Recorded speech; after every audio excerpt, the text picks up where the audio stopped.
So let's talk about what is the importance of prayer in our search for setting ourselves free from the things that hold us back. As much as he knows what we want, we need to keep reminding him. Yes. And as you talk about that me time, as you sit there still waiting, how free is your mind and soul to hear that voice? Yes, yes. Because there is a way you can be still and you are so full. Yes. Sometimes I look at God like we are all in a party with cups of tea, and he's here with that big kettle full of tea. If he comes and finds yours full, will he add anything? No. He will just pass and get to the other one. Yes. So we need to keep our lives alive such that we clear. Yes.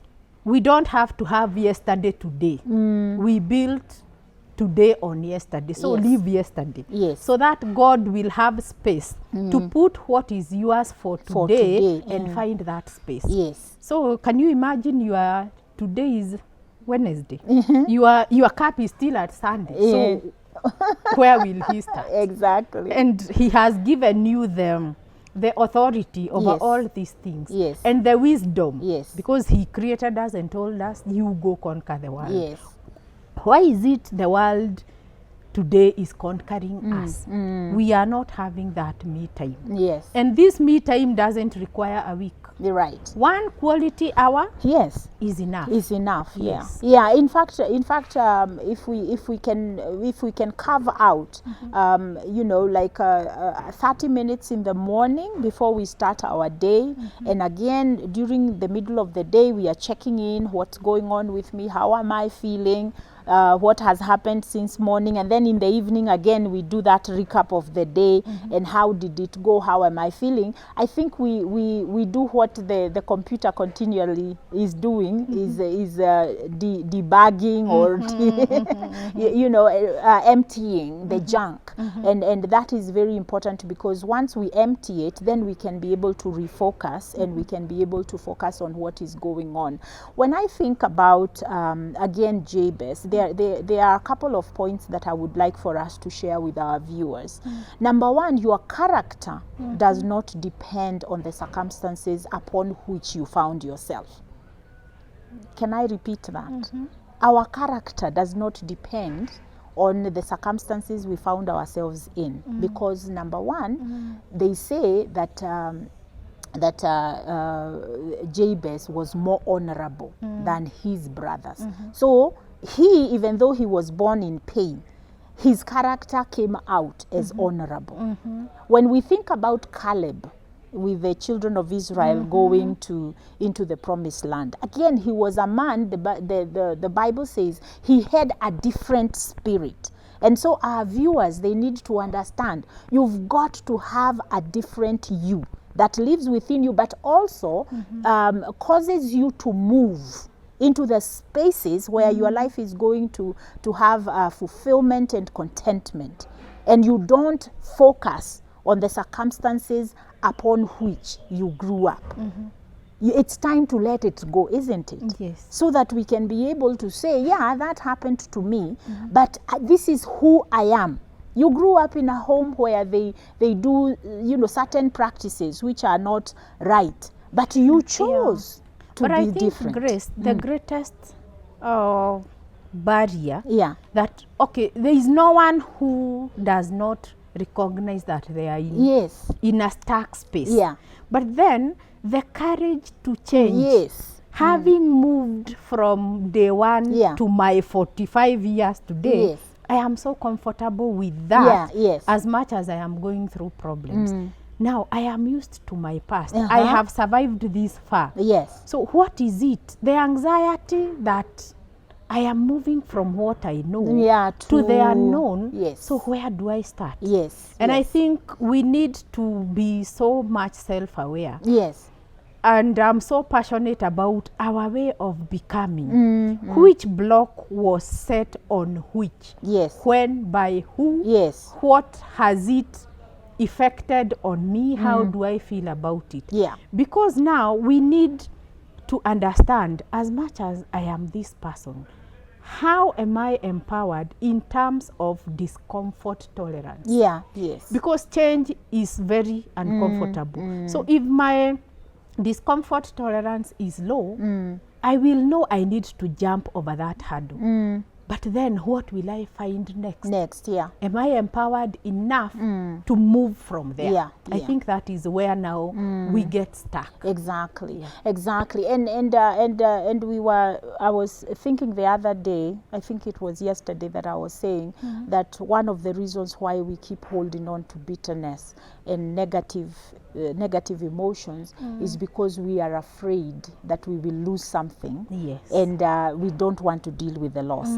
And like in behavior change, we say the way that you do successful behavior change, you give up one thing, but then you replace it with something that is better, and that, like the blocks you are talking about, that there is a lot of undoing, unlearning, and then relearning and redoing. Now, before we started, you mentioned something about when we are young, that there is a dream we have, and then circumstances happen along the way. Like for Joseph, circumstances happened along the way. We forget the dream. So how do we recover that dream? How do we now undo that? You are talking about the discomfort. How do we deal with that discomfort?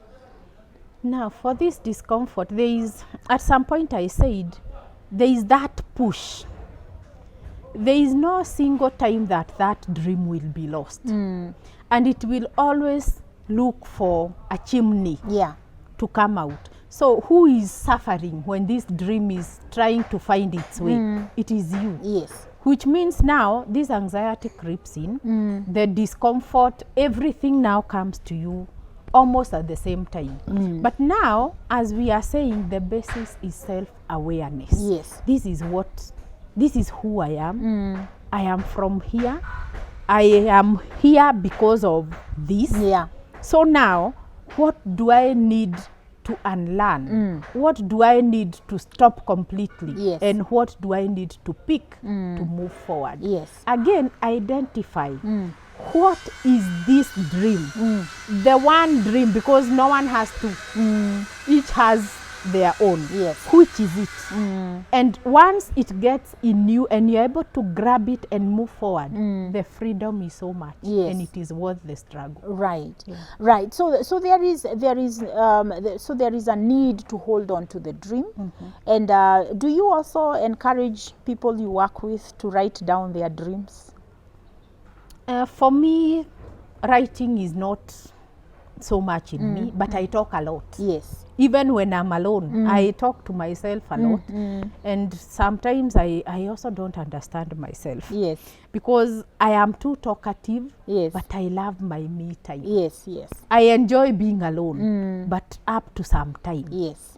I'll get to a point where I need people. But the time that I spend alone, it comes out like a comedy. Okay. And the funniest thing about it is my me time runs back to my childhood. There is so much about my childhood. As much as I was beaten almost every day, for me it was fun. And given a chance, I would do the same things. Yes. Yeah.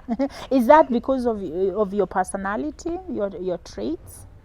I think so, because I am one person who enjoys doing and see this is my work. Yeah. And I've moved from here to here to here, such that when I look back, I may not be where I want to be, but I can see the beauty of the struggle behind me. So for you, the struggle, the successes and all that, where you are, you look back, you don't regret. No. You have learned how to take the good and the bad and see how beautiful it is. In fact, for me, I believe as much as bad things happen to us, there is nothing that is 100% bad. Yes. Yeah, yes. because from Mount Kenya, we say even when a house is burning, the owner warms himself.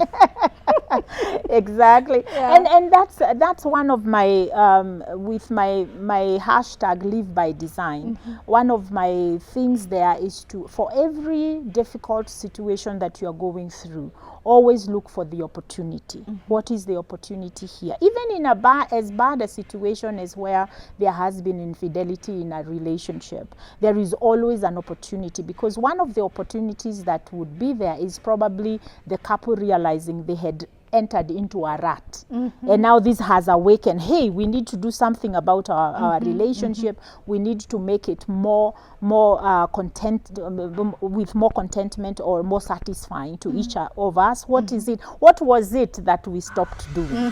What is the dream we had when we got married, and where did we lose it? And how do we pick it up and begin to live it out again? So I think even in personal lives, it is important for us to be able to tell our viewers that they do need to come up with a plan of what is it that I want, how do I want to see my life beginning now, going forward. Because Jabez, that's what happened to him, is that he saw that even though he is more honorable than his brothers, that if he doesn't do something about his life, he is going to stay in that space of number one, harm, because he asked, bless me and do not that I do and keep me away from harm, and so that I do not experience any more pain. So he was tired of being in pain. And so he decided that no, God, there has to be more than this. And each one of us, we have to get to the point we say, I have suffered long enough. I have been in this stuck place for too long, and it's time for me to go forward. So step number one, acknowledging, being self-aware that I am not happy, I'm not in the place I want to be, I want more, and then identifying what is that more that you want. I usually do something that we call the wheel of life, and I look and I have certain domains of people's lives, and I say, in your relationships, can you say, where do you think you are? On a scale of 0 to 10, 10 being highly satisfying, where do you, and if somebody puts it at a 4, I ask them, what would need to happen so that you get at a 5? And right there, in answering that question, then they begin to think about, oh, since I'm saying I don't want to be here, this is where I want to be. Identifying where we want to be. And then we say, and then my next question is, so you want to be at a 5. What needs to happen to get to a 5? And then they say, this is what I want. And then I say, how do you get there? Or sometimes I ask, have you been there before? And what did you do? How did you get there? Or what do you think now you need in order to get there?